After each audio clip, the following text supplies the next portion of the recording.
We're John and Steph, and these are our sons Eliki and Sevaniah. Our family lived and still runs a small business in Kelowna, British Columbia, Canada. Our family has a dream, so we sold our stuff and packed our bags. We moved to a village in Fiji to start a new business venture. We are WakaFamily.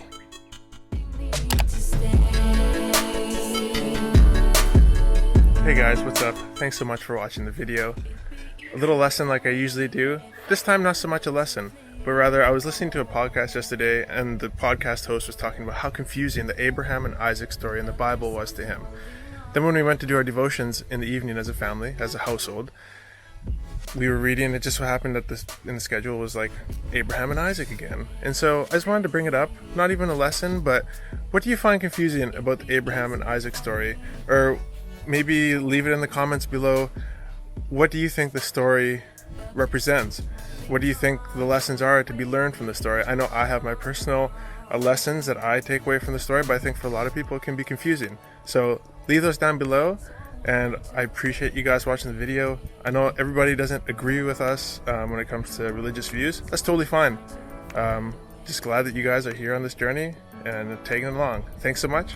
On with the video. Ooh, check this out.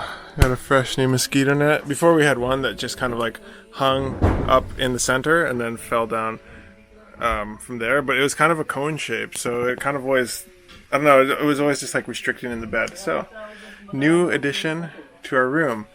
Beyond that, we got some guys here doing a solar install upgrade. So we had an 800 watt panel before, and now we're going to add another 800 watt inverter before, and we're going to add another 1400 watt inverter with 2 more panels and 2 more big batteries so that we can accommodate a fridge and some extra electrical load. So it's very exciting. This way we'll be able to, have food and keep it for a bit longer. And when we trap a pig, or we have a bunch of fish that we spear or something like that, we can actually keep it, and we don't have to eat it or distribute it and try to get rid of it really quickly. So this way we can actually store some of it and not just like gorge and then go on cassava for a month, which isn't bad, but hey, if we can even it out, why not? So we feel super special. We got our new solar system upgrade. Here we got a 1400 watt inverter and a new 45 amp controller. So we're just twinning up with the system that we already have. We're adding another 2 batteries to the other 2 that we already have over there. And we're like totally equipped. We got light in the electrical room. We got lights, more lights in the kitchen over here. So we didn't have one above the sink before, which makes it hard for cooking and stuff, but now we're all set. Also have one above the fire area, which is nice for when we're working over the fire. And we'll be able to see the dishes when we're doing dishes. We got a couple in the hallways and added some more to the rooms. So we're pretty stoked. And the big one is right here beside this post here. This one is going to house and control and provide power for our fridge, which we should be going to get next week. This will be a big deal for Stephanie. So we're super pumped, super excited. And yes, this is actually going to be a game changer. It's going to be a really, really big deal. These are the guys who installed our solar system. They are CBS Solutions, and if you guys need any of your solar needs taken care of anywhere in Fiji, across the South Pacific, right? Yeah. These are the guys that you want to see. They don't deal with any cheap junk. It's all installed for you. They show you how to use it. It's all high quality stuff from the Netherlands, from Germany, and if you need anything, check these guys out. If you're in Fiji or the South Pacific, CBS Solutions. Thank you guys. Ooh, what's your daddy doing? Wow!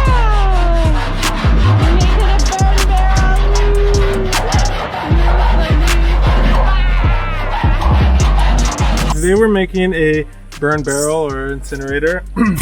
I picked up an old 40-gallon drum from a hardware store. for 20 bucks. We're gonna cut the top off. We're gonna put a couple slits in the side to direct the airflow, and then a couple of spots, like square holes in the bottom, so that it allows air to come in from underneath and go up. So right now I'm just cutting off the top, and you guys can see how a bush burn barrel is made. It's a super budget, but I think it should work. Also, all I have is a hacksaw. So yeah, I've been working at it for about 10 minutes now. I'm about a quarter of the way through, so give me 40 minutes and I should have this top off. Catch you up with you in a bit.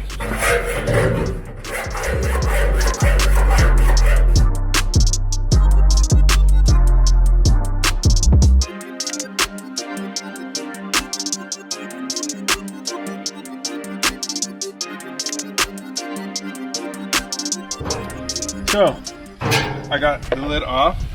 It's about sunset. We did it. And I might have got dengue fever while I was doing it. But here's what we did. Like I said, we were going to make 2 slots on the bottom. So you basically, everything's super rough cut because you don't have any power tools. So it's basically like hammering and using a hacksaw where you can.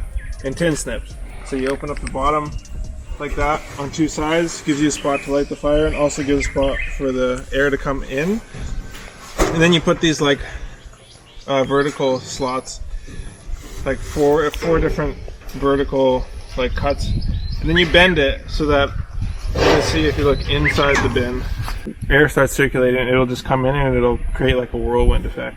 So the air comes in the bottom and in the sides and like spins around and just heats itself and basically spins and spins and spins and spins. So here's what the burn barrel looks like at night.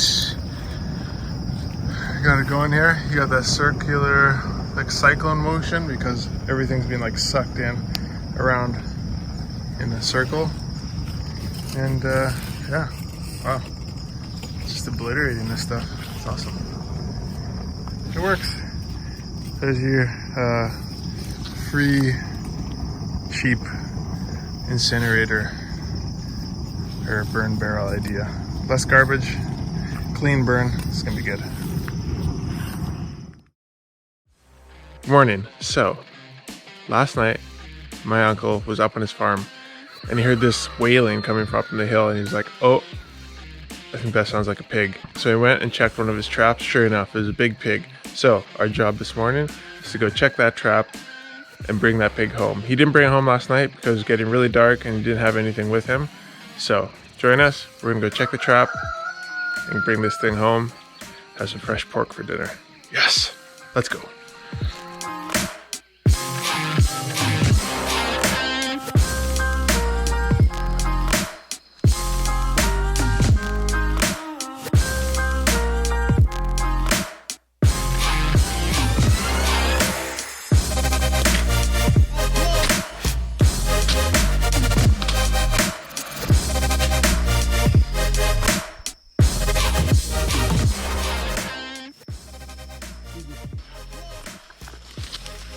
Thank you, sir.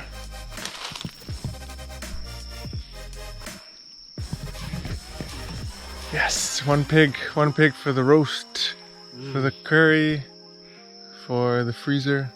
Great success. Morning mission.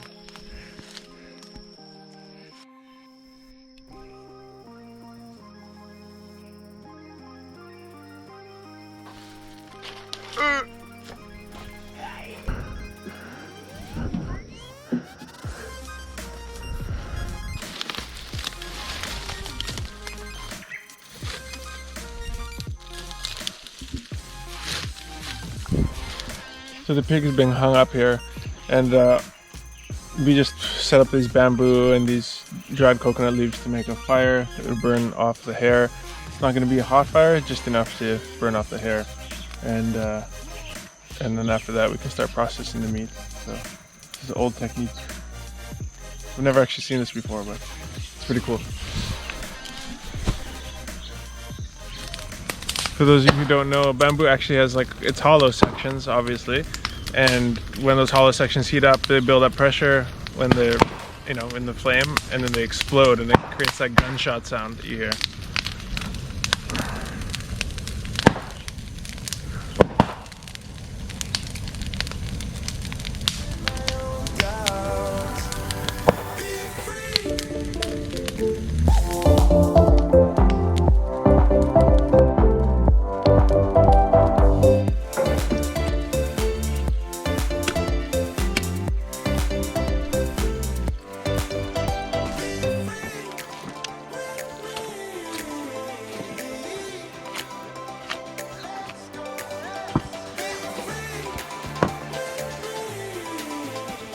So now, as a village style, we just divvied it up, and then everybody will get some meat. So I'm just taking the meat around to some of the different houses, give them each a piece or a couple pieces of meat, and then we'll keep what we can, put in the freezer, now that we have a freezer, and enjoy.